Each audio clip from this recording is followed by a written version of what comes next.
Hello and welcome to Seven Story Publishing. My name is Lisa Jakovsky, and today I have with me author CK Sorens. How are you doing today, CK? I'm doing really well, thank you. Awesome. I'm excited to have you here with us. Can you tell me about your first book and what inspired you to write it? Yeah, thanks. My first published book is called Trademarked, and it is inspired by the fact that I myself grew up in a very small town, and it's a lovely town, and it has a lovely name and all that, but it didn't fit me, right? So all my friends are growing up and they're fitting into the roles, and I'm just like, but I'm not. So, I did the typical thing. I went off to college and did all of that. But like when I sat down to write my book, and I was like, okay, so what problem and challenge am I going to come up with? It's about that fitting in. It's about that choice of staying where it's comfortable or moving on to try and find something new. And so it all started with that, and then it got complicated, of course. Um, but becoming more about a little bit deeper, like fate versus choice. How much of our choices are dictated by other people telling us what we should do when we're smaller, and then as we grow up, how much of that actually fits who we are. So it was just something that I really wanted to dive into. And as I got into it, I'm like, I want to tell this from more than one perspective. So I end up having a multi POV book with people who come from like different segments of these different societies. And they're all trying to find how they fit and how they want to make an impact. That's so amazing. How hard was it to write from different point of views like that? I didn't want to at first. The first draft was entirely first POV. In fact, I wrote it in first person.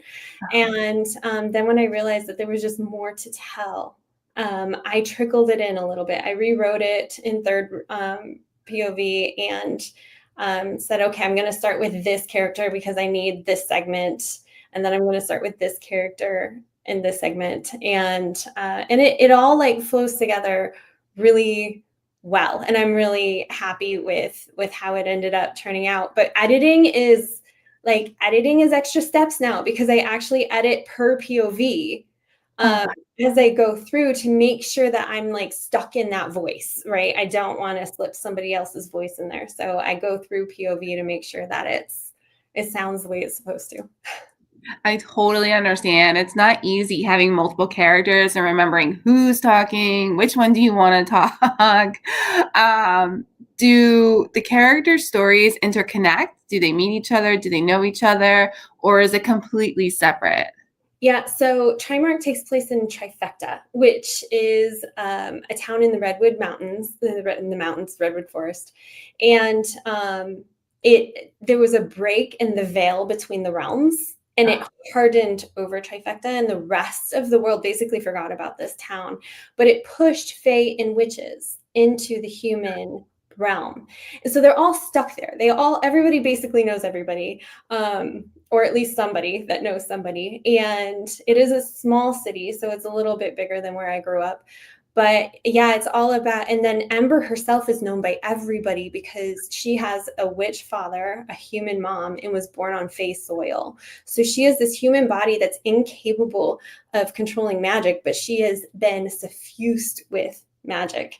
And so they're kind of like scared about what she will end up doing intentionally or not intentionally.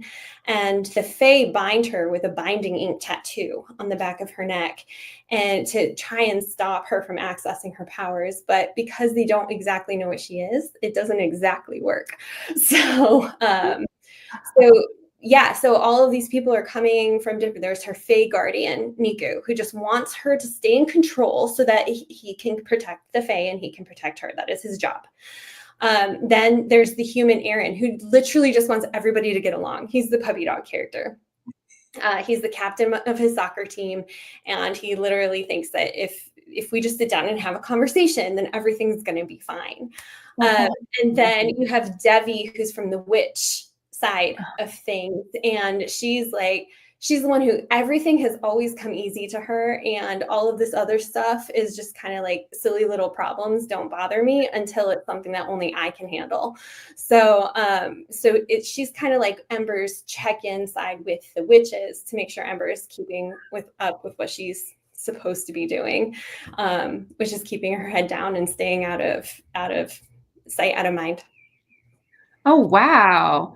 What drew you to doing fantasy? Because this sounds really cool, kind of blending these different kinds of supernatural worlds together. What made you want to do that? So when I was growing up and reading, I was a voracious reader. We were at the library almost every day exchanging books. My mom at one point put her foot down. She says, "Carrie, if it doesn't have 500 pages, you are not picking it up."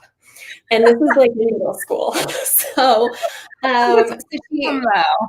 yeah, so she bought me Mercedes Lackey, who is epic fantasy.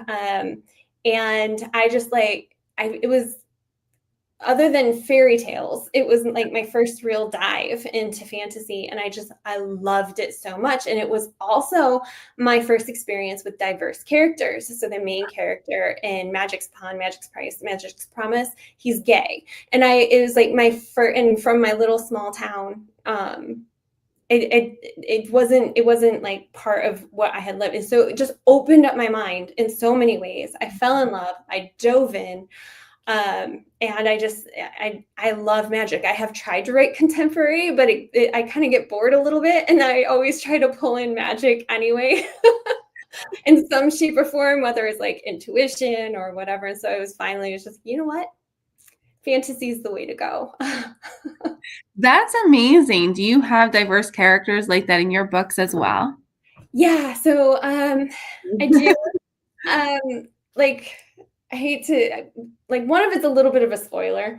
So if you haven't gotten into my series, it's not like there's a possible ship going on, and I don't want to ruin it for anybody. So Yeah.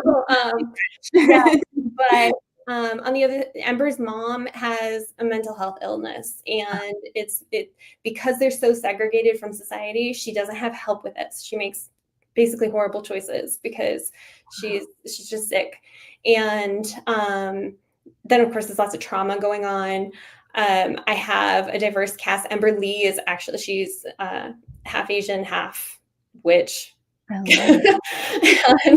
a couple of my fake characters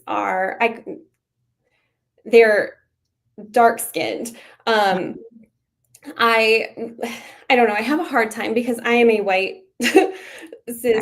I understand. Yeah. And putting labels on things I don't necessarily feel is my place, to be honest. I think that's an absolutely place for somebody else to write. So my goal is honestly to write characters that people can see themselves in. So I talk about dark skin with tattoos a shade darker than their skin, or I talk about like honey tones or things like that. I try not to get into, I try not to pigeonhole anybody, I guess, is my point. And I want to make it as open as possible. And yeah. No, I absolutely love that. And I completely understand where you're coming from, because I feel like being white females a certain way, there's expectations of us. You know, when we want to write from our heart and what has meaning to us, you know, we get nervous because how is this going to be perceived? But that's why I was so excited when you said all these different diverse things were in your books, because we need more of that. You know, we need to break that mold of what's expected of us, because honestly, like you said, who cares? You know, you just want to be respectful, but you also want to show who you are and who your personality is too. And I think that's amazing. I haven't really heard of books like that showing diversity that way. So that's really incredible and actually really exciting. Thank you. I appreciate that. Tell me about writing from different points of view. Is that your style of writing? How do you feel about writing from a character's point of view instead of just telling the story in a roundabout way? Because that's something I've actually been thinking about a lot lately. So I'd love to hear your thoughts on it. Are you talking about from character POV versus omniscient? Yes. Okay, so I do close omniscient, right? Okay. So it's third person, but we are seeing the omniscient from that character. And then each chapter tells you which character's perspective we're focusing on the most. I really like it for my writing. It helps direct what's happening in the scene. It helps me figure out who in the scene should be that first character. It helps limit head hopping, because I'm only limited to that one thing. And I don't know, I feel like omniscient itself lends itself better to epic fantasies, and things like that. And then, like, as you move through the spectrum of like urban fantasy, the closer you get to the person, the better. You know, you move into romantasy or romance, the closer you get to the person, the better. And so for where I sit, I really like doing that third person in close, omniscient. And then it also allows for unreliable narrators, and it allows for misunderstandings. And so you can see the reader knows, no, he meant it this way, but I can see why you took it that way. Okay. Exactly. I feel like writing that way is so much easier. And I love how you explained it too, because you can kind of keep the reader on their toes more as well, which I feel like is so much more fun as a reader. You know, you want that book that you can't put down for that very reason. Do you have a favorite character that you've written? Oh, okay. Or maybe one you enjoy writing most? I have, so yeah, in book 2, in Afflicted, I wrote this villain, and she was an experiment, a witch experiment, and they were trying to make a goddess. And so they shoved 10 different souls into one body and expected it to become a god. Instead, she ended up like this incredibly powerful being with multiple personalities. And one of them is Charla, and that's who we meet. And she is so powerful, they call her the queen. She can take over people's bodies. She can shove their minds down and turn them into her hive. And then she can access their powers. So the more people that she has under her control, the more power that she collects. But she's like this incredibly innocent sounding character. She like a voice like a bell, because I wanted her to sound like she was little. And she is just like, oh, Ember, we can be best friends. And at the same time, she's like, but your mom is awesome because she has so many holes that I can fill with my essence. And so I'm just like, I'm going to take her. Okay, she's going to be part of our family. That's great, right? So she was really fun to write this dichotomy of this incredibly like innocent-ish character who's doing these incredibly evil things. It's almost like she thinks it's okay and doesn't understand or realize they're terrible things. Yes. That's really interesting, because I feel like that's a very human thing sometimes too, you know, especially if you're sheltered or you grew up a certain way or certain cultures. So that's very interesting. I love that. What is your favorite thing about being an author? Oh my goodness. I love, honestly, it's like I love getting in the flow. Like, Yeah. I have like fan mail that I love, and I have had conversations that I love. But the reason I keep doing it is because when I am in flow, it's a natural high. I love it so much. And I actually just came off of almost a week-long one, like last week, where I was writing easily 6,000 words a day, just without breaking a sweat. And just, it's actually the 5th book in my series, and the 3rd one is the one that's coming out in June. So, but it was just flowing so well. And it's just, it feels, that's the moment when I'm like, yes, this is where I am supposed to be. This is what I am doing. And I'm supposed to be doing this. And it's just, it's such a freeing feeling. And it's one that I'm very, very grateful for, because I know for a fact, again, what I write, my themes, not everybody gets to find themselves in that place of being able to do what they love and want to do. And so I'm very appreciative of it throughout the whole process as well. That's amazing. I completely understand that as a creative person. It's just that amazing outlet to get it out, you know? Can you tell us about your process with writing your book? I know you said you're in the middle of writing your fifth one. So how does that process look? Yeah, so I have different notebooks for different planning stages. And honestly, so much of it lives in my head. I don't have a book Bible. But I have like all of my printed books are up here. All my notebooks are here on my desk. You can't see it. I keep the messy part hidden. And I'll flip through and I brainstorm by hand. And then I write with flow. So I'm a structured discovery writer.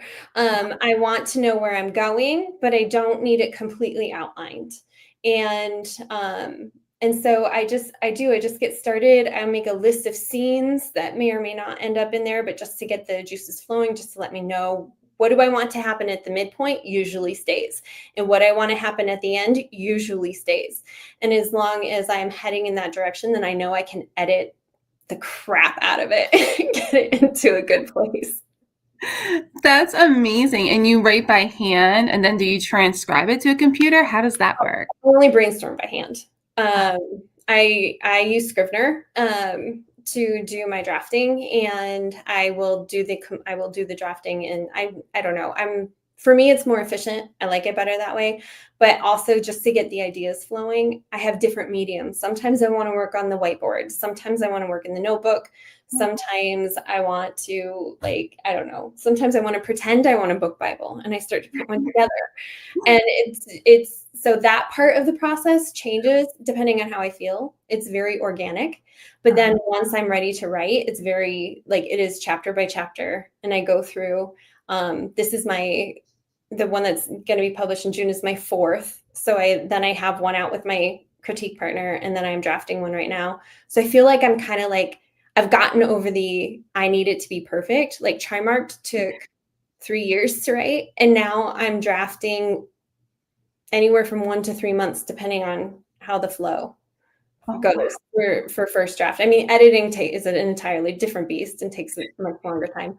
But yeah, so I feel like I'm kind of getting into it. This third one that's coming out though kicked my butt, and I was like, okay, maybe I don't know what I'm doing.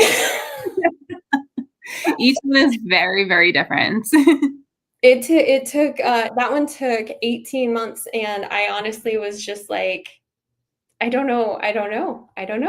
But eventually it all clicked into place and worked out. That's amazing. I feel like sometimes we have imposter syndrome and we have to remind ourselves that we got this, we can do this. Was there a book that was harder or easier to write than the others? Definitely Tattered was the hardest. It, like I said, it took a lot of my confidence because I had thought that I had it down. But it was just like, I didn't. And then I reminded myself, everyone says, what advice are you going to give authors, right? And the advice is, it's a practice. It is a practice. This is not something that you master. This is not something that you like. There's always something new to learn. You change every single time you sit down at that computer, you're changed. So book to book, imagine how much you've changed. So if you approach it as a practice, you're fine. And that's honestly the only thing that got me through writing Tattered, was reminding myself that it was a practice and it was okay. It was okay to write 15,000 words and then say, nope, let's start all over 3 times in a row. Because it was getting to the point where I wanted it to be, and it worked out amazingly. And I'm getting the feedback back from the ARC readers and everybody saying that it's my best yet. So it was definitely like worth the effort. The next book, T4, which is with my critique partner, was the easiest to write. It was like, I think I wrote that it was somewhere between 3 and 4 weeks. It was more than 3, but it wasn't quite a month. But it was also the one that I've been writing towards this entire series. So it's been living in my head for quite a long time. And even the second draft of it went really, really fast. And when I was, smoothing out all the edges and making sure it all pointed in the right direction, I have them side by side. I rewrite the whole thing. And even that one went really, really fast. And so Yeah, this current one is going pretty quickly, but like I said, mostly because I hit flow. Um, that stopped, so I'm on a pause right now, but that's okay because I have the launch coming up and I need to focus on that. That's super exciting. So you said book 4 was the one you were kind of working towards. Is it kind of like a culmination? Then does it still flow into book 5? Yes, so it's a 6-book series. Amazing. Um, and it'll be really fun when all the hardcovers are lined up. It'll say it's the first letter of the title, and it'll say tattoo. Very cool. I love that. So, as an ode to the ink, that the Fey ink.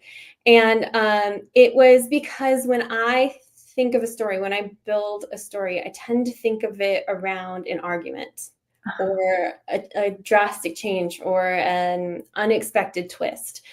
So in book 4, so book 4 was is that twist, and so it has been just kind of like, yeah, just being formed as I'm writing all of these other ones, informing how I'm going to write the other ones.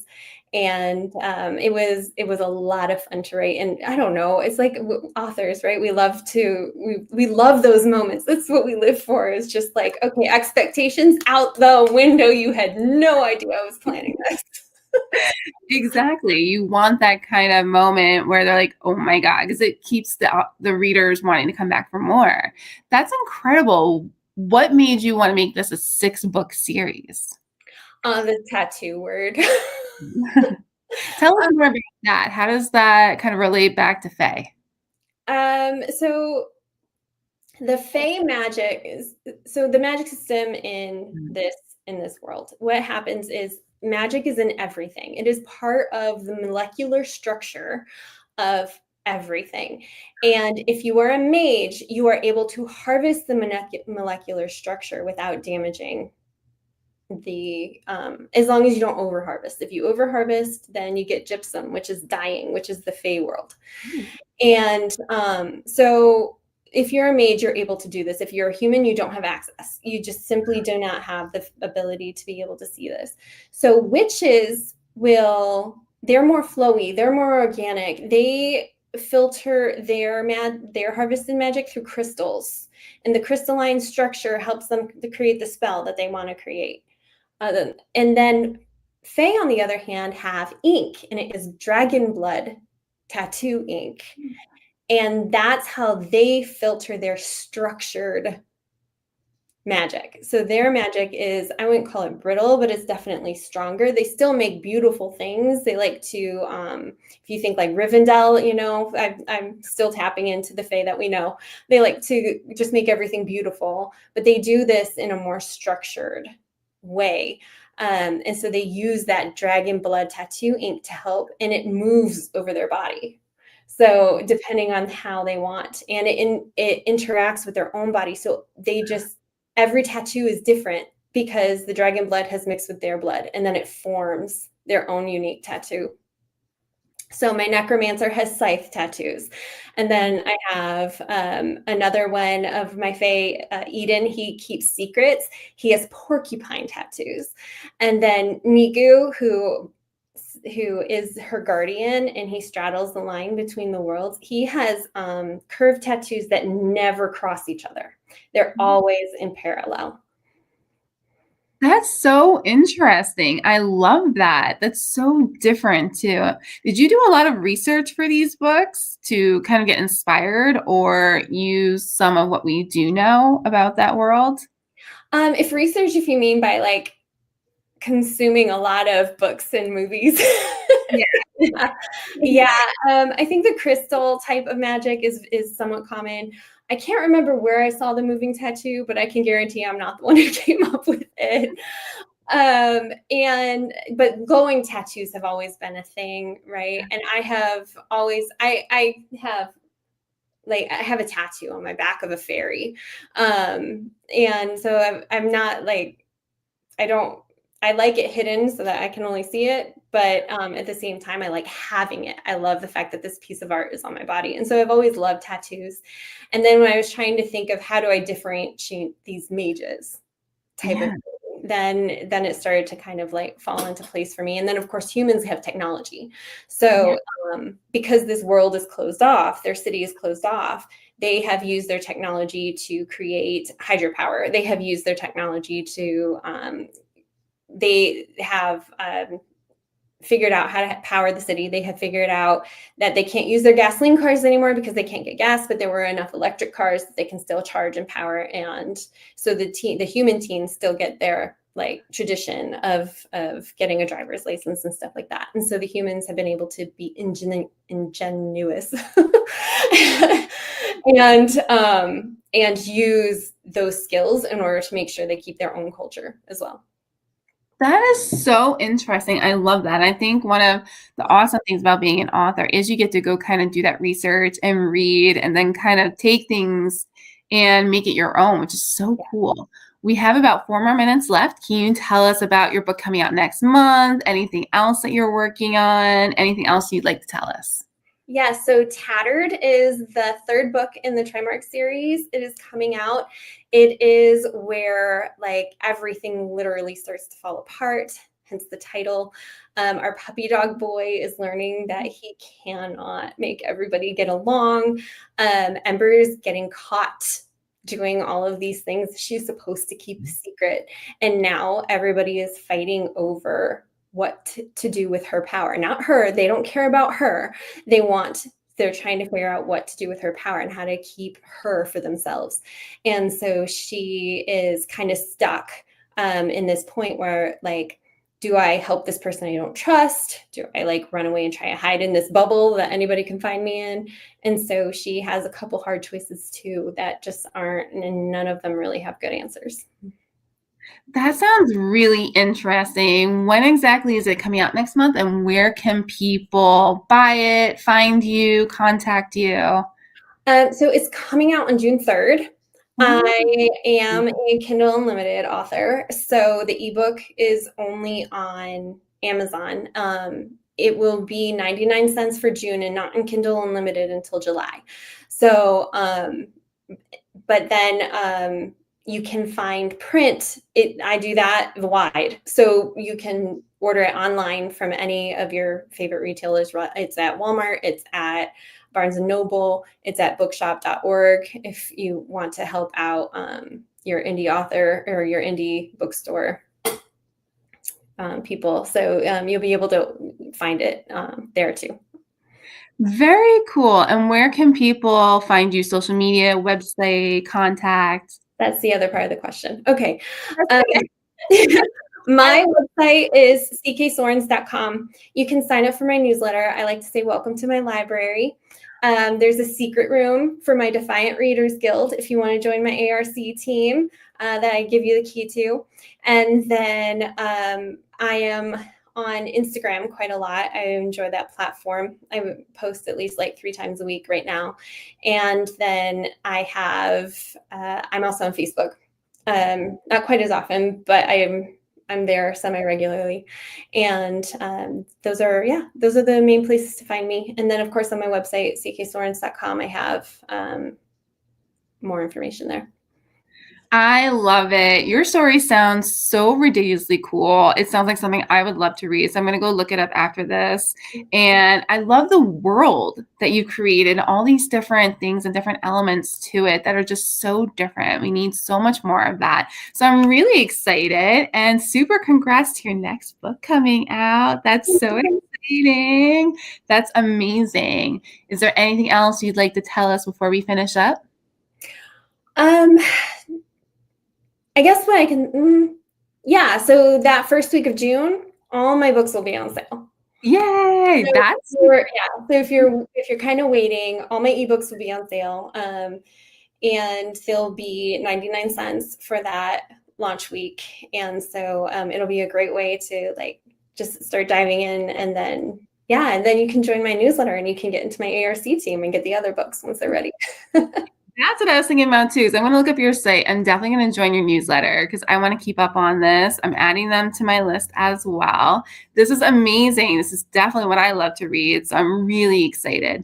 Thank you so much, CK Sorens, for being here. You are awesome. And I'm super excited to see how your new book does as well. Well, thank you, Lisa. Thank you so much for being here. I am Lisa Jakovsky with author CK Sorens for 7 Story Publishing. Thank you.